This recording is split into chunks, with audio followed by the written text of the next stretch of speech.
Nah, karena sesungguhnya bahwa memayu ayuning bawono itu berangkat dari keyakinan kepada Tuhan bahwa Tuhan itu sumber kehidupan. Asal kehidupan itu dari Tuhan. Kalau dari cerita Pak Suroso, sebenarnya penghayat itu ya ada banyak nilai-nilai filsafat yang bisa diterapkan di semua agama sebenarnya, kan banyak nilai yang universal tadi. Dengan dibukanya keran kolom kepercayaan di kartu tanda penduduknya, orang itu menyebut bahwa negara membuka paham ateis berkembang di Indonesia. Itu ada.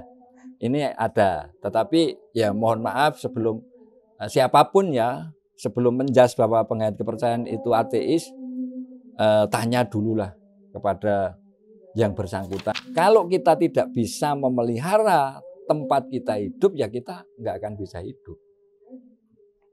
Contohnya, kalau dalam kami menyebutnya,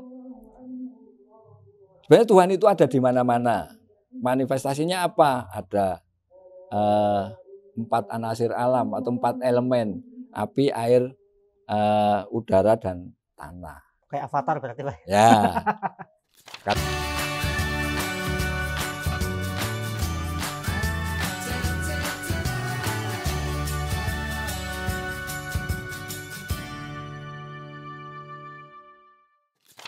Gus Dur pernah mengatakan bahwa tidak penting apapun agama dan sukumu, jika kamu bisa berbuat baik untuk semua orang, orang tidak akan tanya apa agamamu. Tetapi negara masih menanyakan apa agama kita di kolom KTP.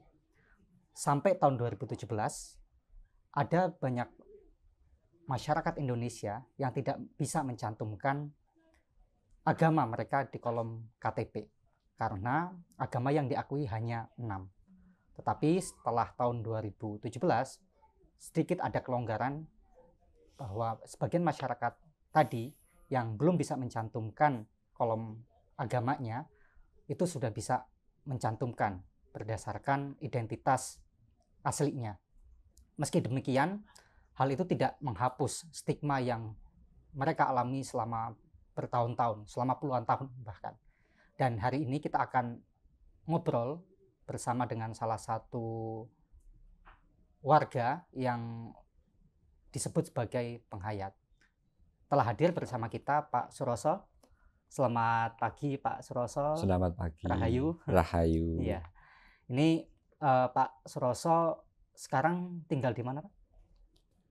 Saya aslinya Gunung Kidul, tetapi karena kami aktif di paguyuban, jadi juga sering di Gunung Kidul. Kemudian apabila ada kegiatan ya di Padepokan, ya saya tinggalnya di Padepokan, tepatnya di Kelurahan Suryo Dininggratan, Kementerian Mantri Jeron, Kota Yogyakarta. Ini kan kalau ngomongin penghayat itu kan ada banyak sekali padepokan-padepokan gitu ya Pak. Ya. Sebenarnya apa sih Pak? Kalau di Islam kan biasanya ya Islam, kemudian ada ormas-ormasnya gitu. Tapi kalau di kepercayaan itu gimana Pak? Biar awam itu bisa lebih paham kok ada padepokan A, B seperti itu. Ya. Jadi sebenarnya setiap suku itu mempunyai keyakinan lokal masing-masing, Mas. Jadi kalau sebenarnya di Jawa ini sebutannya itu kejawen. Nah, karena peta politik penjajah waktu itu, maka kemudian para penganut ajaran kejawen ini tidak bisa selalu berkumpul. Maka kemudian ketika kita mempelajari ilmu leluhur yang disebut kejawen, itu kemudian stigma yang muncul itu, orang itu contohnya Pak Suroso itu ilmunya mempelajari ilmu klenik. Nah, sebenarnya ilmu klenik itu karena di masa penjajahan dulu itu kan masyarakat tidak boleh berkumpul. Dikira akan menyusun kekuatan untuk melawan penjajah. Nah, dari 2-3 orang yang membicarakan tentang ilmu kejawen dengan bisik-bisik. Kalau orang Jawa bilang gelenak-gelenik, maka kemudian yang berkembang itu bahwa pengait kepercayaan itu ada stigma bahwa pengait kepercayaan itu menganut ajaran ilmu klenik. Itu sebenarnya seperti itu, Mas. Kalau tentang pengait kepercayaan di stigma sebagai penganut ajaran ilmu klenik. Tapi kemudian setelah negara mengakomodir, sudah banyak yang merubah data kependudukannya tentang keyakinan atau agama sesuai hati nuraninya. Stigma-stigma itu sebenarnya sudah mulai berkurang. Gitu. Nah, kenapa kemudian banyak menjadi beberapa paguyuban, salah satu contoh di DIY ini saja lebih dari 40 paguyuban, ya karena itu tadi dari kelompok kecil, kemudian yang merasa dipandang pengertiannya lebih tinggi dari teman-temannya, maka kemudian dari kelompok kecil itu membuat paguyuban atau kelompok-kelompok, atau yang sekarang ada yang menyebut di padepokan sana, kemudian di sanggar sana dan lain sebagainya. Itu berangkat dari di awalnya memang membicarakan ilmu kejawen ini secara berkelompok kecil-kecil, karena kalau akan berkumpul banyak orang itu tadi dianggap menyusun kekuatan untuk melawan penjajah. Oke, berarti itu yang melatar belakangi kenapa banyak paguyuban saat ini. Oke. Berarti 40 yang di Jogja itu bukan kayak itu agama masing-masing gitu ya Pak, tapi ya perkumpulan kecil-kecil yang mengakomodir teman-teman kepercayaan gitu. Iya. Oke. Kalau Pak Suroso sendiri paguyubannya Pak? Kalau saya paguyubannya Palang Putih Nusantara, tetapi ilmu kepenghayatan saya terhadap Tuhan Yang Maha Esa namanya kejawen kawruh urip jati. Jadi di era sekarang ini kan tidak serta-merta apa paguyubanmu kemudian diakomodir oleh negara. Maka Palang Putih Nusantara sebagai wadah teman-teman penganut ajaran kejawen urip jati untuk memperjuangkan hak-haknya kepada negara. Maka banyak yang kurang paham bahwa saya ini penganut ajaran Palang Putih Nusantara. Bukan. Saya ini Palang Putih Nusantara itu wadah untuk memperjuangkan hak-hak teman-teman yang menganut ajaran kejawen kawruh urip jati itu tadi. Ya kayak ormasnya gitu Pak ya? Ya, ormasnya. Karena yang ajaran spiritualnya kan bukan untuk memperjuangkan hak secara lahiriah. Kalau organisasi atau ormasnya kan syarat muatan politik karena terkait dengan melawan penguasa. Kalau dari sisi ini Pak, teman-teman penghayat itu punya semacam nabinya nggak, atau apa ya istilahnya kayak gitu? Hampir semua paguyuban yang tergabung dalam satu keyakinan ajaran, kalau teman-teman agama menyebut nabi, kalau di pengait kepercayaan itu ada yang menyebut sesepuh, ada yang menyebut panutan. Kalau di kami yang menganut ajaran kejawen urip jati ini menyebutnya sebagai panutan. Nah, kalau bisa saya sebut panutan kejawen urip jati adalah Gusti Bandara Pangeran Haryo Suryo Diningrat. Itu salah satu putra Sri Sultan Hamengkubuwono ke-7. Oke. Jadi kan tadi sempat disinggung bahwa sekarang stigma itu udah mulai luntur ya Pak ya, atau mulai berkurang seperti itu. Tetapi kalau dari sisi hak-hak sendiri gitu Pak, itu apa sih yang sekarang masih menjadi tantangan gitu bagi teman-teman?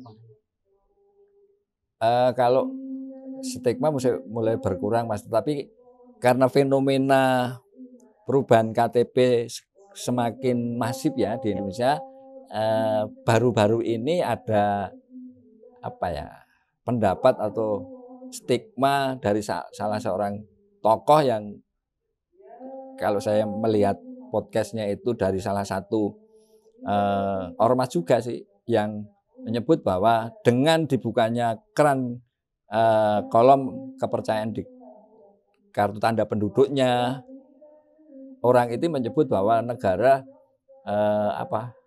membuka paham ateis berkembang di Indonesia. Itu ada. Ini ada. Tetapi ya mohon maaf sebelum siapapun ya, sebelum menjas bahwa penghayat kepercayaan itu ateis, tanya dululah kepada yang bersangkutan, jangan asal menghakimi kami sebagai penghayat kepercayaan. Jadi ada yang menganggap ateis. Ada. Ini baru-baru saja kayaknya viral ini di media sosial. Nanti jenengan bisa kalau buka. Pak Suroso sendiri sebenarnya lebih suka kolom agama ditulis penghayat atau memang nggak usah ada kolom agamanya sekalian? Ya kalau benar-benar agama atau kepercayaan ini untuk menuntun pribadi kepada Tuhannya, ya nggak usah dijadikan identitas gitu, identitas di KTP. Iya. Soalnya di negara lain kan memang agama itu urusan privat gitu Pak ya. Sebenarnya kalau mendengar kata pembukaan tadi sebenarnya ya sebaiknya semua orang itu nggak usah memandang apa agamanya, dari mana asal sukunya, yang sesungguhnya seharusnya ayo kita dalam bersosialisasi, dalam berkehidupan bernegara ini api-apian lah, tidak usah membedakan latar belakang, suku, agama, warna kulit dan lain sebagainya. Yang terpenting kita harus berbuat baik kepada siapa saja. Jangankan hanya kepada sesama manusia, dengan alam semesta pun seharusnya begitu. Iya. Jadi tadi mumpung Pak Suroso menyebut alam semesta, dan yang sering saya dengar dari teman-teman penghayat kan memang sangat kuat hubungannya dengan alam gitu ya Pak ya. Dan ada satu konsep Memayu Hayuning Bawono. Betul. Nah itu konsepnya seperti apa sih Pak, Memayu Hayuning Bawono? Nah, sebelum ke konsep Memayu Hayuning Bawono, sebenarnya penghayat kepercayaan di Nusantara ini sebenarnya konsepnya sama Mas. Inti ajaran itu sama, ada 3, yaitu memahami sangkan paraning dumadi, kemudian yang kedua itu manunggaling kawula Gusti, dan yang ketiga itu Memayu Hayuning Bawono. Nah, kalau Memayu Hayuning Bawono itu dharma hidup, jadi kewajiban hidup di dunia ini, ajaran penghayat kepercayaan ini mewajibkan bahwa kita harus Memayu Hayuning Bawono. Artinya ya Bawono itu ada, bisa disebut jagat, ada jagat cilik, jagat tengah, jagat gede. Jagat cilik itu pribadi, jagat tengah itu kita hidup dalam bermasyarakat, kemudian kalau jagat gede itu alam semesta. Jadi punya kewajiban untuk menjaga itu. Nah, karena sesungguhnya bahwa Memayu Hayuning Bawono itu berangkat dari keyakinan kepada Tuhan, bahwa Tuhan itu sumber kehidupan. Asal kehidupan itu dari Tuhan. Nah, tetapi walaupun Tuhan itu sudah memberikan kita hidup, kalau kita tidak bisa memelihara tempat kita hidup, ya kita nggak akan bisa hidup. Contohnya, kalau dalam kami menyebutnya, sebenarnya Tuhan itu ada di mana-mana. Manifestasinya apa? Ada 4 anasir alam atau 4 elemen: api, air, udara, dan tanah. Kayak avatar berarti Pak. Ya, kalau disebut elemen avatar ya bisa-bisa saja, tetapi sebenarnya di dalam tubuh kita itu ada unsur api, ada unsur air, ada unsur tanah, dan ada unsur udara. Maka kemudian kewajiban kita Memayu Hayuning Bawono itu, contoh kecilnya misalnya kalau sampah dibakar, kalau sampah daun kering cepat habis, tetapi kalau kita membakar ban atau yang berasal dari karet, kan baunya juga nggak enak. napas kita juga menjadi nggak nyaman. Itu salah satu contoh Memahyani Bawono itu kita harus bisa menjaga 4 elemen yang ada di dunia ini tetap seimbang. Udara jangan sampai kena polusi, terus buminya jangan banyak diracuni dengan dalih untuk praktis dan dalam bertani. Itu rata-rata yang mengolah tanah kan petani. Kemudian bagaimana kita menjaga alam ini tidak bumi tidak gampang longsor, sungai-sungai kita kalau musim hujan tidak banjir. Sebenarnya ada sebagian orang yang menyebut Tuhan murka. Tuhan itu tidak pernah murka. Tuhan itu maha segalanya kok. Yang membuat alam itu murka ya tangan-tangan manusia yang jahat itu. Menebang pohon sembarangan, kalau turun hujan banjir. Kemudian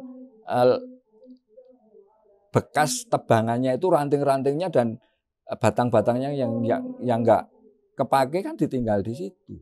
Maka kemudian ikut turun ke sungai, sungainya meluap. Sebenarnya yang menerjang rumah-rumah yang di pinggir sungai itu bukan airnya, tetapi ranting-ranting dan batang-batang yang kayu yang dari pegunungan, yang dari hutan, kemudian ikut aliran sungai itu, sehingga menerjang apapun juga nggak mampu menahan. Dan itu sebenarnya kesalahan kita sebagai manusia.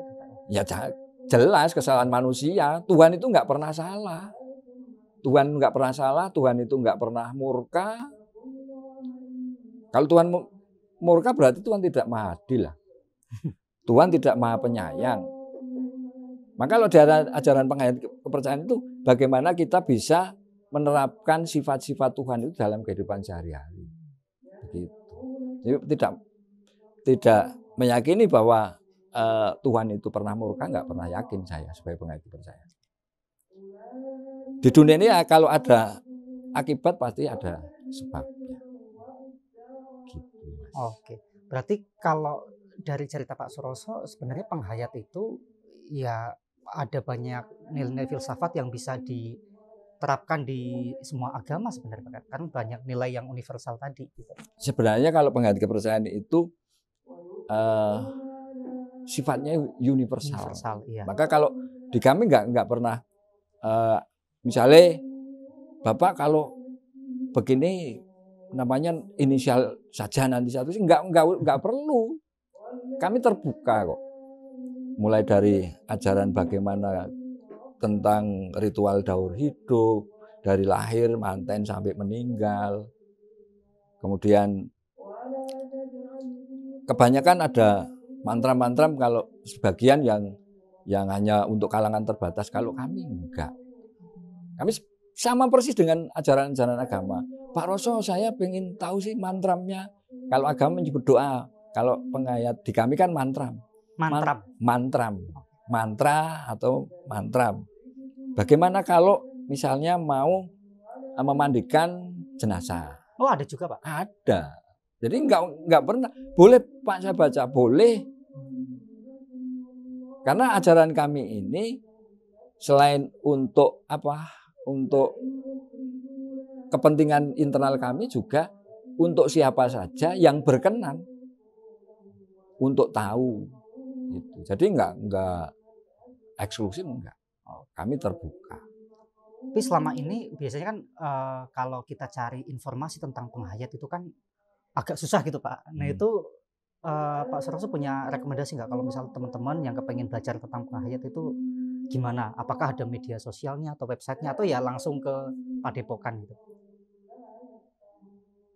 Kalau sejauh ini karena kami nggak mungkin Mas ini ya tampil untuk bagaimana mengoptimalkan teknologi seperti sekarang media sosial, karena saya mengakui bahwa teknologi semakin maju, lebih-lebih teknologi komunikasi ini, maka kami memberikan arahan, memotivasi anak-anak untuk belajar tentang teknologi informasi ini. Kalau saya sudah angkat tangan lah mengakui saya tak memang saya tak ngurusi organisasi sama ajarannya saja dengan teman-teman yang sesepuh yang lain. Gitu. Oke Pak, kembali ke soal alam tadi Pak, itu kan berarti jagat gede gitu ya Pak. Ya. Nah, kalau di agama-agama itu kan ada konsep hidup pasca kematian kayak gitu. Nah, kalau di Penghayat sendiri, terutama di Padepokan Pak Suroso, itu setelah kita meninggal itu ngapain gitu? Kalau ajaran di kami alam setelah kehidupan ini kita kembali kepada konsep ajaran atau inti ajaran yang pertama tentang sangkan paraning dumadi. Kita meyakini bahwa hidup kita berasal dari Tuhan, atas kehendak Tuhan. Kemudian paraning dumadi, paran itu arah setelah hidup. Kalau kita meyakini hidup berasal dari Tuhan, maka mati pun atas kehendak Tuhan. Maka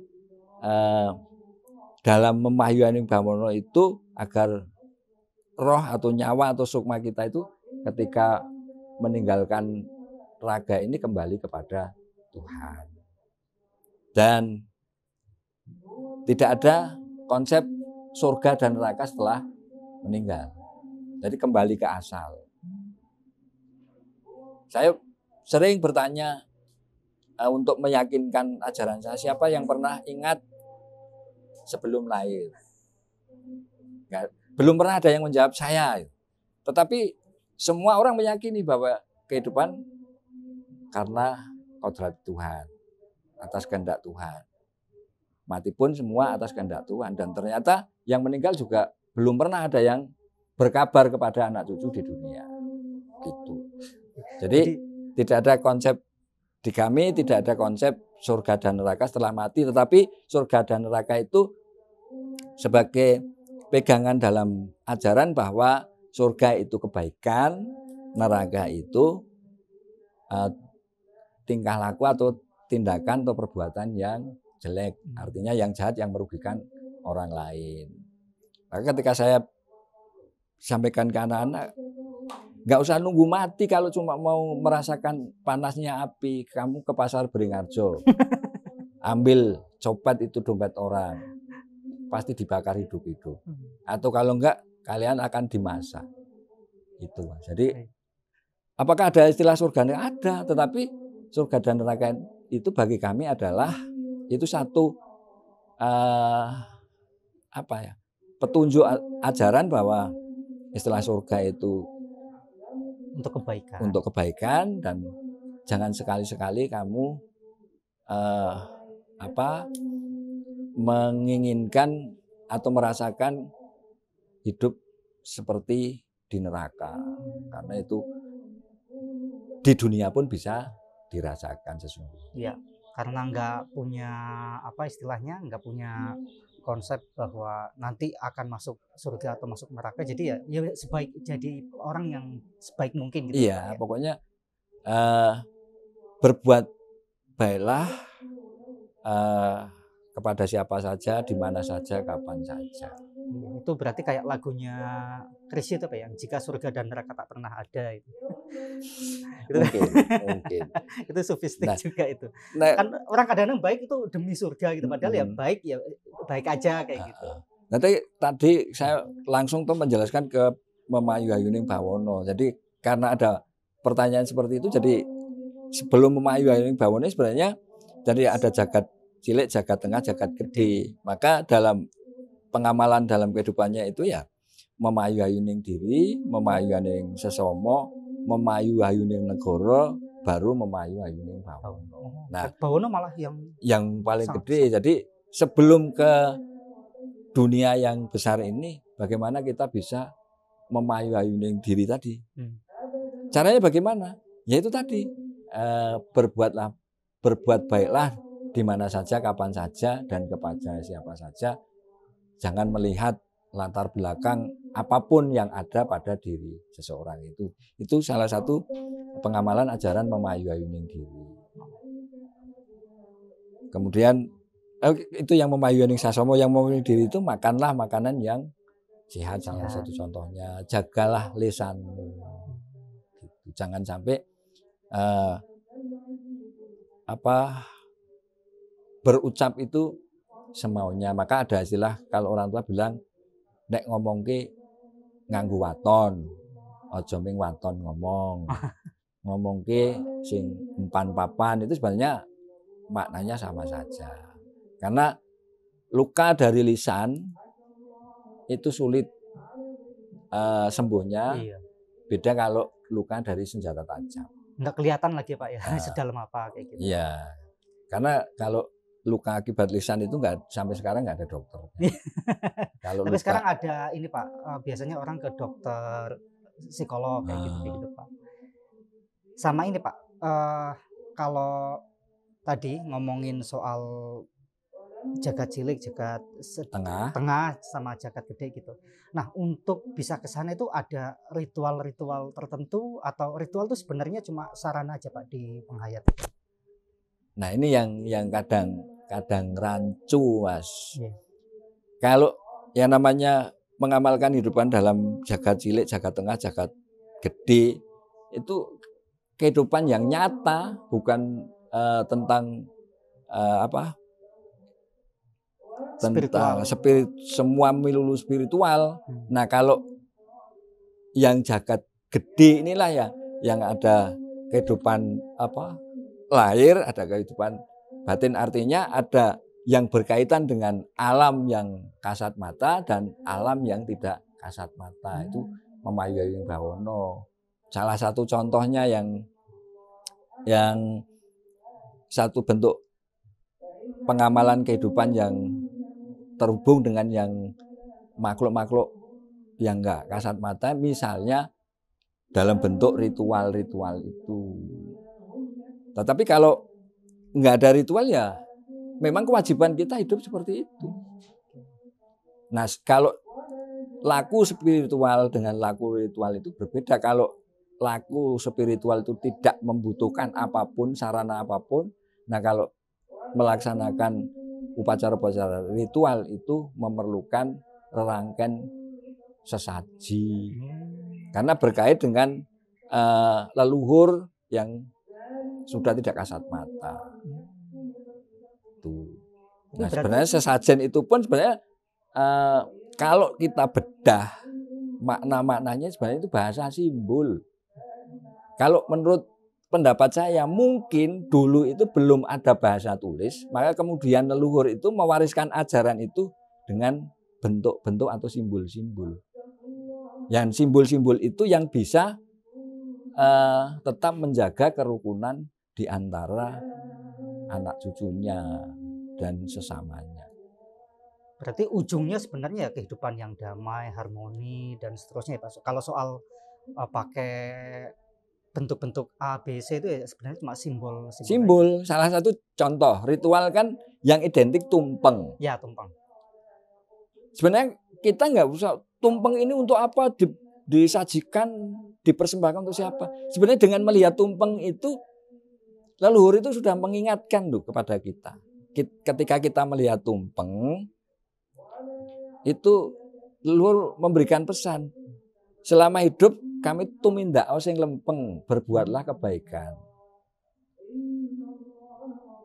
Bentuknya kerucut menyerupai gunung. Jadi dalam menjalani kehidupan itu jaga keyakinanmu seteguh, sekuat gunung. Gitu. Ini menurut saya rangkaian sesaji itu bahasa simbol yang diwariskan oleh leluhur. Itu tumpeng tumindak sing lempeng, berbuatlah kebaikan. Kemudian bisa dipastikan ada jenang abang putih, jenang merah putih. Itu bentuk nasihat bahwa nak kamu jangan seenaknya kalau sama orang tuamu. tanpa orang tuamu kamu nggak mungkin lahir ke dunia. Nah, itu simbol bahwa jenang abang itu simbolnya ibu, jenang putih itu simbolnya bapak yang menjadi satu kemudian lahirlah kita. Jadi ajaran agar anak-anak itu tetap berbakti kepada kedua orang tuanya. Oke. Gitu. Oke, berarti sekarang juga kan kalau di kalangan beberapa kalangan Islam kan memang ada yang juga masih melestarikan tadi apa ya, tumpengan dan seterusnya itu ya. Ternyata simbol-simbolnya sangat luar biasa gitu Pak ya untuk kehidupan kita gitu. Nah, kalau ini Pak, ini ngapunten ada stigma gitu. Misal ketika kita ngasih sesajen itu sebenarnya sedang ngasih ke roh. Jadi jangan dimakan yang ditaruh di beberapa tempat kayak gitu. Itu penjelasannya gimana itu Pak? Jangan dimakan ya. Kalau yang biasanya ya, yang ditaruh di pojok rumah, di perempatan, itu memang kebanyakan yang nggak enak dimakan. Oh ya, kemenyan. Nah, ada kemenyan, kemudian ada misalnya ada saji yang bentuknya itu memang dicari dari telur yang kopior, telur yang nggak bisa menetas. Nah, memang kalau yang ditaruh di tempat-tempat tertentu dan jauh dari jangkauan orang itu hampir semuanya nggak enak dimakan. Masa mau makan terasi, berambang mentah, lombok, terus beras kuning. Nah, itu sebenarnya untuk tujuan untuk menolak sengkolo atau mara bahaya, tetapi secara tidak sadar kita ngasih makan kepada makhluk Tuhan yang berbentuk hewan. Beras kuning bisa dimakan ayam, itik dan lain sebagainya. Kemudian yang daging mentah tadi bisa dimakan, misalnya kalau ada anjing, ada kucing dan lain sebagainya. Begitu. Jadi rata-rata kalau yang ditaruh di tempat-tempat tertentu memang nggak layak untuk dimakan. Iya. Bukannya jangan dimakan, memang nggak enak dimakan. Ya, memang jangan dimakan. Iya, jangan dimakan. Iya, jangan dimakan. Masuk hanya dalam bentuk takir terbuat dari daun, terbuka, banyak lalat di situ. Dimakan orang. Dimakan orang, yang makan itu yang ngawur. Iya. Tetapi bisa dimakan oleh secara tidak langsung kita memberi makan hewan-hewan yang ada di sekitar. Bahkan tikus juga bahkan dikasih makan melalui itu. Bahkan dikasih makan. Itu berarti tadi ya untuk makanan-makanan yang tidak bisa dimakan memang nggak bisa dimakan. Nanti kalau keracunan massal malah bahaya jadi KLB lagi Pak. Ya itu. Oke. Kalau ini Pak, misal yang sering dikaitkan dengan masyarakat atau penganut-penghayat itu kan pawang hujan gitu Pak ya. Nah itu apakah memang teman-teman penghajat itu sakti-sakti bisa memindahkan hujan atau itu ada penjelasan gitu? Nah, itu yang salah kaprah. Sebenarnya dimanapun tuh ilmu itu ada, tetapi tidak semua penghayat kepercayaan kemudian bisa menjadi dukun menyembuhkan orang sakit kemudian bisa memindahkan hujan, enggak. Tetapi kalau kita belajar itu sudah mulai pada penjurusan. Ada ilmu-ilmu tertentu dengan laku-laku tertentu yang bisa dipelajari dan dilakoni gitu. Jadi jangan digebyau ya kalau penghayat kepercayaan itu terus seperti dukun, klenik dan lain sebagainya menjadi pawang ini dan itu enggak. Seperti teman-teman pemeluk agama kan enggak semua menjadi kiai, enggak semua menjadi ustadz. Ya toh? Enggak semua menjadi pendeta, enggak menjadi pastor, enggak menjadi biksu. Sama Mas sebenarnya. Tinggal pribadi itu mau sampai di mana ilmunya dan untuk apa nanti kalau sudah dapat ilmu itu. Sebenarnya sama. Iya, sama ya. Oke, berarti sama. Itu ya. Penghayat itu enggak semuanya kayak gitu. Itu kayak saya juga pernah dapat stigma juga Pak. Karena anak UIN ketika KKN ada orang kesurupan tuh suruh nambani katanya setiap orang UIN dikira bisa jadi ustadz yang bisa ngusir jin gitu. Yang bisa rukyat. Penghayat juga sama gitu. Iya sama saja Mas, sebenarnya sama. Hanya mau di dalam hati saya kok saya mantep ini loh biar bisa kalau ada orang kesurupan bisa mengusir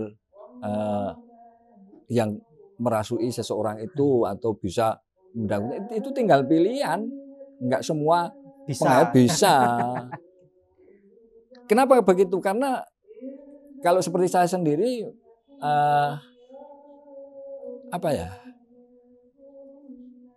kemampuan saya itu terbatas, nggak semua saya mampu saya jalani gitu loh.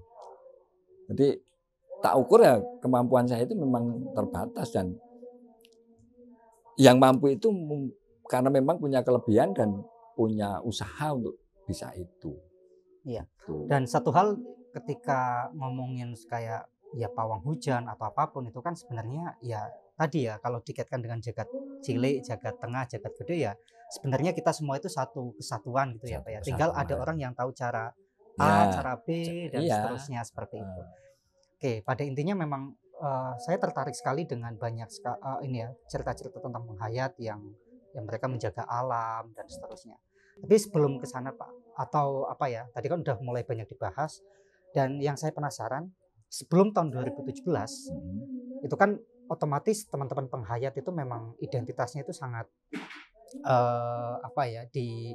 bahkan di KTP nggak boleh muncul gitu, sehingga apakah di sekolah juga itu berpengaruh? Dan setelah tahun 2017 setelah diakui, apakah ada perubahan itu Pak? Soal kan kalau beberapa teman di sekolah saya dulu kalau agamanya berbeda sendiri itu disuruh ikut di kelas yang ada agamanya, atau dia nggak boleh ikut sama sekali. Nah kalau di penghayat itu pengalamannya seperti apa? Kalau dulu sebelum ada undang-undang Admindo itu memang terang-terangan negara itu semua warga negara harus memilih salah satu dari 5 agama waktu itu yang diakui oleh negara. Sampai ya seperti itulah negara kita waktu itu, sampai pada akhirnya terbit Undang-Undang Admindo 23 tahun 2006, dan itu pun karena masih punya memori di era Orde Baru. Kalau hanya seperti saya yang menyampaikan itu nggak percaya. Maka ketika saya mendampingi teman-teman untuk merubah KTP, tidak hanya sekedar berargumentasi, saya bawa buku salinan undang-undang itu yang sampulnya merah putih ada lambang Garuda Pancasila, Garudanya itu baru bisa dipercaya bahwa tentang pengisian kolom kepercayaan di KTP, di KK itu memang sudah ada undang-undangnya. Gitu. Jadi nggak semudah membalikkan telapak tangan walaupun undang-undang sudah ada. Pemahaman yang saya jadi pura-pura nggak tahu atau memang nggak tahu, jadi beda-beda tipis lah pelayan masyarakat di bawah sana itu. Kalau dijelaskan menganggap dia orang yang punya jabatan kok dijelaskan oleh orang yang nggak jelas, tetapi ketika diminta untuk melayani sesuai undang-undang banyak alasan. Jadi antara memang benar-benar nggak tahu atau pura-pura nggak tahu beda tipis. Itu. Kemudian yang masih menjadi problem itu perlakuan negara waktu itu untuk regenerasi Mas. Ini problemnya luar biasa karena masalah untuk menghapus keraguan-raguan kalau anak saya mengikuti pendidikan kepercayaan mendapatkan intimidasi apa tidak, itu sampai sekarang itu menjadi problem tersendiri bagi penghayat kepercayaan. Itu. Oke Pak. Tapi kalau dari sisi di sekolah gitu Pak, berarti sekarang udah ada perbaikan ini apa ya, sistem, maksudnya udah ada menyediakan guru penghayat atau memang masih tantangan?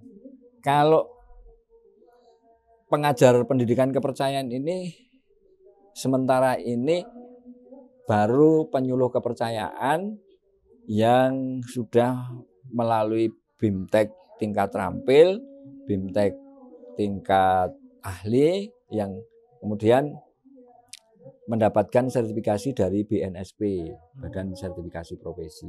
Itu yang tingkat ahli yang diberi kewenangan untuk mengajar pendidikan kepercayaan. Kalau guru liniernya memang belum ada karena baru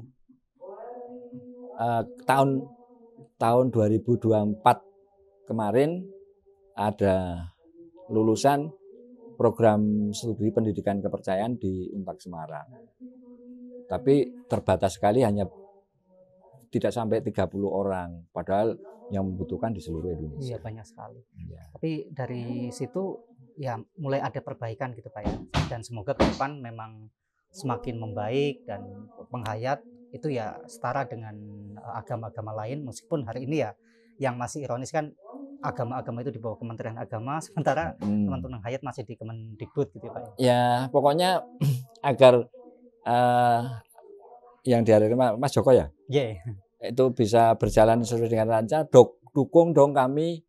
Ini kan lagi mau revisi Undang-Undang Sistem Pendidikan Nasional. Tolong suarakan anak-anak penghayat agar mendapatkan apa dasar pendidikan kepercayaan itu masuk dalam Undang-Undang Sistem Pendidikan Nasional. Oke Pak, akan kita suarakan dan kita dukung juga dengan berbagai upaya. Semoga teman-teman penghayat tadi mendapat pengakuan yang semestinya, karena kan di Undang-Undang Dasar juga tidak membeda-bedakan keyakinannya gitu ya Pak ya.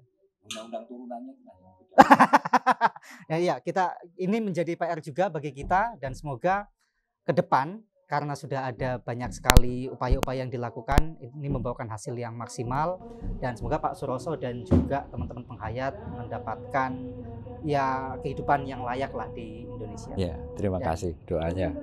Tak terasa sudah lama Pak kita berbincang-bincang, dan sebenarnya masih banyak saya ini penasaran dengan penghayat karena ya beberapa kali diajak teman-teman untuk mampir dan juga ngobrol, tapi semoga percakapan singkat ini bisa memberikan pemahaman ke kita bahwa ya penghayat itu seperti itu, banyak sekali stigma-stigma yang tidak tepat, dan semoga melalui podcast ini bisa memberikan ya semacam penjelasan gitu ya. Meskipun kalau kepengen belajar lebih lanjut tentu bisa ke Padepokan, bisa juga nanti menghubungi Pak Suroso, bisa Pak?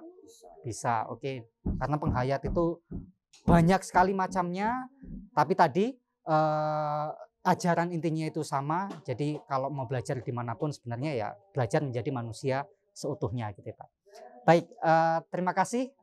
Kita akhiri, dan semoga apa yang menjadi percakapan kita bermanfaat, terutama dalam tadi upaya-upaya menjaga alam. Semoga kita menjadi insan yang mampu memberikan kabar baik buat alam kita, dan jangan lupa jaga jagat kita. Terima kasih. Iya Pak, matur suwun sangat Pak.